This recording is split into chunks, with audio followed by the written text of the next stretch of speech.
Dear students, जैसा कि हमने कल पढ़ा था लास्ट वीडियो में स्थिर वैद्युतिकी, तो स्थिर वैद्युतिकी के अंदर आज हम चर्चा करने वाले हैं चैप्टर नंबर 1 विद्युत क्षेत्र, जिसके अंदर हमें निम्न टॉपिकों के बारे में जानकारी लेनी है। आइए तो हम बात करते हैं विद्युत क्षेत्र की। विद्युत क्षेत्र मतलब इलेक्ट्रिक फील्ड।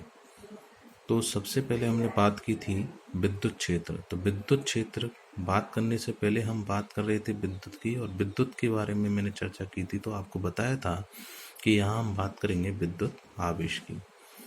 तो विद्युत आवेश क्या होता है, कल हमने बता ही दिया था।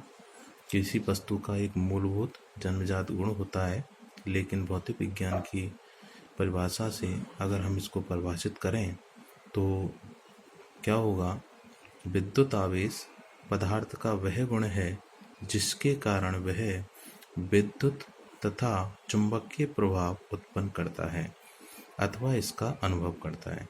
तो याद हो तो कल हमने आवेश की 3 कंडीशन पढ़ी थी, जिसमें हमने देखा था कि आवेश अगर स्थिर है तो विद्युत क्षेत्र उत्पन्न होता है, और आवेश यदि गतिशील है तो दोनों क्षेत्र उत्पन्न होते हैं।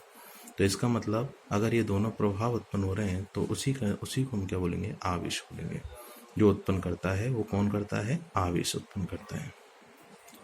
अब इससे आगे हम नेक्स्ट चर्चा करते हैं कि हमें किसी वस्तु को किस प्रकार आवेशित करना है, और वस्तु को आवेशित करना या चार्जिंग की स्थिति में लाना ही कहलाता है आवेशन।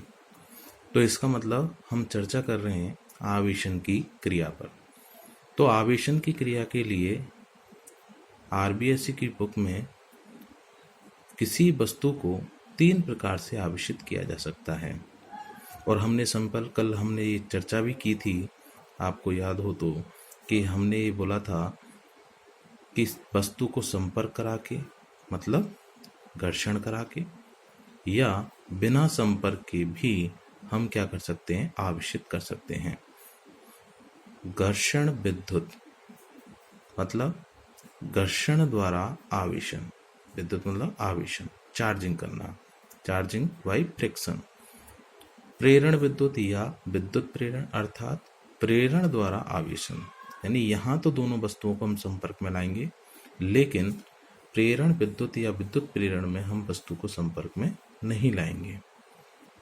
चालन विद्युत, चालन विद्युत का मतलब होता है कि एक वस्तु आवेशित है, दूसरी अनावेशित है। अगर इनको किसी चालक से जोड़ दिया जाए तो ये दोनों इसके संपर्क में आने से ये भी क्या हो जाती है, चार्ज हो जाती है। तो इस क्रिया को हम बोलेंगे चालन विद्युत। अच्छा, तो सबसे पहला पॉइंट है अपना घर्षण विद्युत। इसके बारे में हम चर्चा करते हैं। तो घर्षण विद्युत क्या है, चार्जिंग बाय फ्रिक्शन। तो घर्षण से पता चल रहा है, फ्रिक्शन कब होगा, जब दो वस्तुएं परस्पर संपर्क में आएंगी और आपस में इनको हम अगर रगड़ें तो रगड़ने से ये दोनों वस्तुएं आवेशित हो जाएं। रगड़ने से अगर दोनों वस्तुएं आवेशित हैं तो ये रगड़ना तो कहलाता है घर्षण कराना, और अगर ये दोनों आवेशित हो रही हैं तो वो कहलाएगा विद्युत। इसका मतलब कि घर्षण से अगर दोनों पर आवेश उत्पन्न हो रहा है, स्थिर आवेश उत्पन्न हो रहा है, तो ये क्रिया कहलाती है घर्षण विद्युत। अर्थात परिभाषा क्या बनेगी कि दो वस्तुओं को परस्पर रगड़ने पर उनके द्वारा आवेशित होने की प्रक्रिया घर्षण द्वारा आवेशन कहलाती है। जैसे हम बात करें कि वस्तु ए है और एक वस्तु बी है, दोनों पर आवेश 0 है। अब दोनों को जब मैं संपर्क में लाऊंगा, घर्षण कराता हूँ, रगड़ता हूँ, तो उस कंडीशन में दोनों के मध्य अन्योन्य क्रिया उत्पन्न होगी, और हो सकता है एक वस्तु से इलेक्ट्रॉन निकलें और दूसरी वस्तु क्या कर ले, उन इलेक्ट्रॉन को ग्रहण कर ले।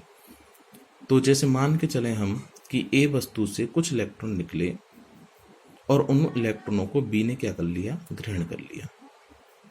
अब ए से इलेक्ट्रॉन मान चलें 2 निकले, तो 2 इलेक्ट्रॉन निकले, इसका मतलब ए ने इलेक्ट्रॉन त्यागे, मतलब ए ने इलेक्ट्रॉन दिए, और देने का मतलब होता है ये दानी हो गया। तो तो इसको हम बोलेंगे दातक। और बी ने इलेक्ट्रॉन लिए, ग्रहण किए, तो इसको हम बोलेंगे ग्राही। तो इसका मतलब देने वाला हमेशा धनी होता है और लेने वाला हमेशा ऋणी होता है। तो देने वाला मतलब इस पर चार्ज आएगा पॉजिटिव। कितने इलेक्ट्रॉन? 2 त्यागे, तो इसलिए 2 पॉजिटिव। और कितने इलेक्ट्रॉन इसने ग्रहण किए? 2, तो इस पर 2 नेगेटिव।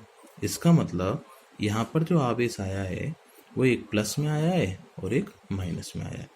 तो यहाँ से हमें ये पता चला कि आवेश जो है वो 2 प्रकार का होता है। एक तो होता है धनावेश और एक होता है ऋणावेश। तो अब यहाँ पर हमें एक दिमाग में एक कंडीशन ये आ रही है, भ्रांति ये उत्पन्न हो रही है कि साहब इस पर प्लस कैसे आया और इस पर माइनस कैसे आया। तो आज हम इसी विषय पर चर्चा करने वाले हैं कि जब किसी वस्तु पर जो आवेश है इलेक्ट्रॉन त्यागता है तो त्यागने पर उस पर प्लस कैसे आता है और ग्रहण करने पर माइनस कैसे आता है। तो इसके लिए हम एक एग्जाम्पल लेते हैं। जैसे मान के चलो हम बात कर रहे हैं 7n14 की, बात कर रहे हैं 7n14 नाइट्रोजन परमाणु है। तो जब मैं इस को नाइट्रोजन परमाणु कहूँ तो उस कंडीशन में परमाणु के अंदर तीनों राशि होती हैं। एक तो इलेक्ट्रॉन होता है, प्रोटॉन होता है और न्यूट्रॉन होता है। लेकिन अगर मैं इसे नाइट्रोजन के नाभिक की अगर मैं चर्चा करूं तो नाभिक में केवल और केवल 2 ही होते हैं, एक तो प्रोटॉन होता है और एक न्यूट्रॉन होता है। तो सबसे पहले हम यहाँ थोड़ी सी बेसिक जानकारी लें। तो ये जो 7 है ये क्या कहलाता है? ये कहलाता है परमाणु क्रमांक, जिसे हम Z से व्यक्त करते हैं। और जो ऊपर जो बैठा हुआ है ये 14, ये कहलाता है द्रव्यमान संख्या, या इसको हम बोलते हैं परमाणु भार। और परमाणु भार को हम व्यक्त करते हैं A से। तो जब यहाँ हम इसकी चर्चा कर रहे हैं तो परमाणु के अंदर जब हम देखते हैं तो इलेक्ट्रॉन, प्रोटॉन और न्यूट्रॉन तीनों पर अगर चर्चा करें तो इलेक्ट्रॉन की संख्या और प्रोटॉन की जो संख्या देखी जाती है वो इसके परमाणु क्रमांक से देखी जाती है कि नाभिक का या नाभिक का या परमाणु का जितना भी परमाणु क्रमांक होगा उसके अंदर उतने ही तो इलेक्ट्रॉन होते हैं और उतने ही प्रोटॉन होते हैं। तो इलेक्ट्रॉन की संख्या होगी 7 और प्रोटॉन की संख्या होगी 7। अब हम बात करते हैं कि द्रव्यमान संख्या, और द्रव्यमान संख्या कितनी है? 14। तो इस द्रव्यमान संख्या में से अगर हम परमाणु क्रमांक को हटा दें, मतलब A-Z कर दें, तो अपने पास बची जो राशि है वो कहलाती है न्यूट्रॉन की संख्या। अगर मैं नाभिक की चर्चा करूं कि नाइट्रोजन का नाभिक है, तो नाभिक की चर्चा करेंगे तो हम केवल और केवल क्या देखेंगे? एक तो प्रोटॉन देखेंगे और एक न्यूट्रॉन देखेंगे। इसके अलावा हम इलेक्ट्रॉन की चर्चा यहाँ पर नहीं करेंगे। तो अब यहाँ पर मैं तुम्हें एक चीज और बताऊंगा कि द्रव्यमान संख्या जो है यहाँ पर 14 है। तो द्रव्यमान संख्या में कौन कौन होता है, किस किस का द्रव्यमान यहाँ पर लिया जाता है नाभिक के अंदर? तो सबसे पहले तो हम थोड़ी सी और बेसिक जानकारी ले लें कि जब हम इलेक्ट्रॉन, प्रोटॉन और न्यूट्रॉन की जब हम चर्चा कर ही रहे हैं तो यहाँ पर हमें थोड़ी सी जानकारी इसकी भी होनी चाहिए कि इलेक्ट्रॉन का आवेश क्या होता है, प्रोटॉन का आवेश कितना होता है, न्यूट्रॉन का आवेश कितना होता है। तो इलेक्ट्रॉन का जो आवेश है वो होता है 1.6 गुणा 10⁻⁻19 कूलम।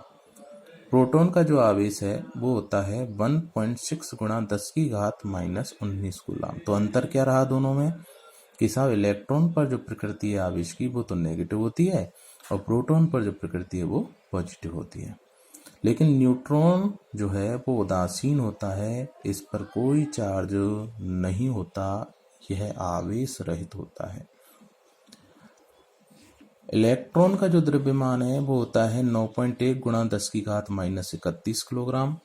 प्रोटॉन का जो द्रव्यमान है वो होता है 1.67 गुणा 10⁻27 किलोग्राम। और न्यूट्रॉन का जो द्रव्यमान है वो होता है 1.67 गुणा 10⁻27 किलोग्राम। मतलब लगभग दोनों का ये बराबर होता है। तो यहाँ अगर हम देखें तो देखो ये -31 है, ये -27 है, तो इसका मतलब प्रोटॉन का जो है वो इलेक्ट्रॉन के द्रव्यमान से कई हजार गुना अधिक होता है। अब चूंकि परमाणु की जब हम चर्चा करें तो परमाणु जो है वो आकार में बहुत सूक्ष्म होता है। अब सूक्ष्म होता है तो सूक्ष्म वस्तु को हम किलोग्राम में नहीं तोल सकते, तो इसके लिए फिर यहाँ पर एक अन्य मात्रक रखा गया परमाणु के द्रव्यमान को नापने के लिए, और वो है AMU। AMU का मतलब होता है एटॉमिक मास यूनिट। एटॉमिक मतलब परमाणु, मास मतलब द्रव्यमान और यूनिट मतलब मात्रक। इसका मतलब कि जब भी हम किसी छोटी सूक्ष्म राशियों का जब मापन करेंगे तो हम मापन करेंगे AMU में। अब AMU में जब मापन कर रहे हैं तो इलेक्ट्रॉन का जो द्रव्यमान है वो AMU के अंदर होता है 0.00055 AMU।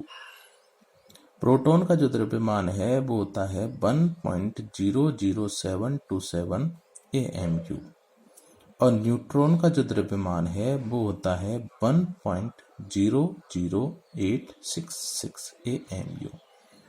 तो यहाँ से हमें यही पता चल रहा है कि इन दोनों का लगभग बराबर होता है, लेकिन इलेक्ट्रॉन का जो द्रव्यमान है वो प्रोटॉन के द्रव्यमान से बहुत ज़्यादा होता है। तो इसका मतलब अगर हम परमाणु का द्रव्यमान देखें या फिर नाभिक का द्रव्यमान देखें तो नाभिक का द्रव्यमान तो इन दोनों से ही आएगा, लेकिन परमाणु का जो द्रव्यमान है वो भी लगभग इन्हीं दोनों पर डिपेंड करता है। इन्हीं दोनों पर डिपेंड करता है।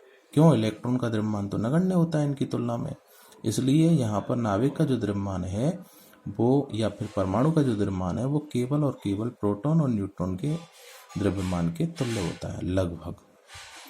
तो जब यहाँ पर हम देखते हैं परमाणु क्रमांक, द्रव्यमान संख्या, परमाणु भार की जब हम बात करते हैं तो इस परमाणु भार के अंदर केवल और केवल द्रव्यमान संख्या के अंदर केवल और केवल संख्या होती है किसकी? प्रोटॉन की और न्यूट्रॉन की। तो जब यहाँ टोटल संख्या, इसको बोलते हैं हम न्यूक्लियॉन्स की संख्या, और इस न्यूक्लियॉन्स की संख्या मतलब प्रोटॉन और न्यूट्रॉन की संख्या, और प्रोटॉन और न्यूट्रॉन की टोटल संख्या में से अगर मैं प्रोटॉन की संख्या घटा दूं तो अपने पास केवल न्यूट्रॉन की संख्या बचेगी।